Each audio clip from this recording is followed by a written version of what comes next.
That will be my talk next year. My name is Matthew LeBauer. I'm a psychotherapist and coach in Denver. I work with entrepreneurs, startup professionals, and young adults in relationships. Some of my slides you'll notice pertain directly to my talk, and others speak to it secondarily, like this moment where my niece was caught emulating her father's tattoo by painting all over her body. When I was about 8, a little older than in this picture, my family switched from a reform temple to a conservative shul, and the new rabbi told my mother that her conversion was no longer valid from years previous. So in order for my brother to be bar mitzvahed, we would all have to convert. Shortly thereafter, I found myself on a cold fall day in North Carolina on a friend's back deck, standing over their hot tub that had been turned into a mikveh, a ritual bath, with a hose into it to create a continuous stream. I got in, I dunked, I said my blessings, I got out, and I walked up to the rabbi and my mother, and I said, "Can we get that sausage biscuit you promised me now?" I had been asked to convert to a religion I already considered myself to be a part of. And as you can imagine, this set off an enduring journey and enduring struggle with the divine.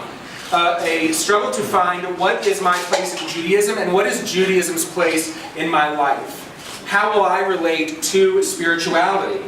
Several years later, I asked my mom, "What does Judaism say about heaven?" And she said, "Heaven is the legacy we leave behind. It's the way we are remembered by our community and our loved ones.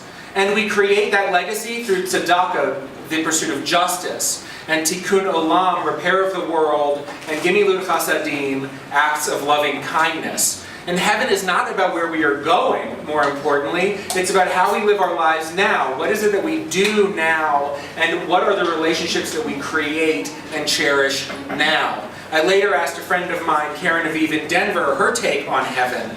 And she said, heaven resides in the sacred relationships that we create. Heaven comes to life in those moments of helping our loved ones. So from there, I committed myself to living this kind of life and creating sacred moments and finding the divine in the world around me, in the mundane and in the experiences I can reflect on and the experiences that I have yet to come. So how does this happen?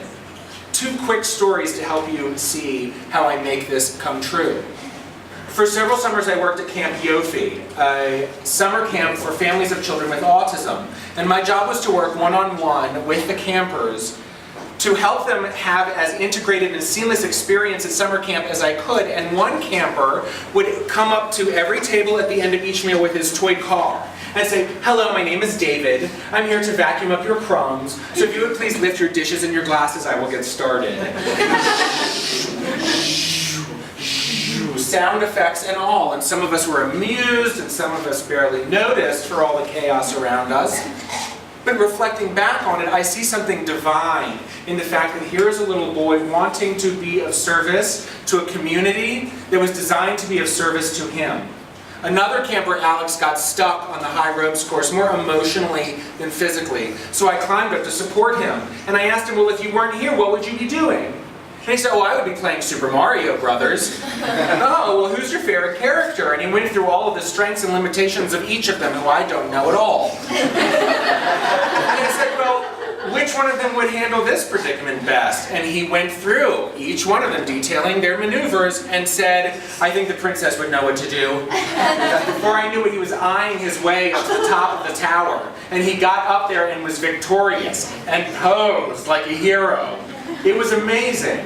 And I had the opportunity, and still do, to reflect back on that moment of helping him come out of his place of fear and find the strength in him and feel empowered enough to make that achievement come true. That is sacred. So, with that, let me make an invitation. For all of the small moments in life, and for all of the memories that we have, and all of the experiences that we anticipate, how can we imbue them with something sacred? And how can we find the divine in those moments so that we can create an experience that's a little more heavenly for each of us and all of us in the here and now? Thank you so much.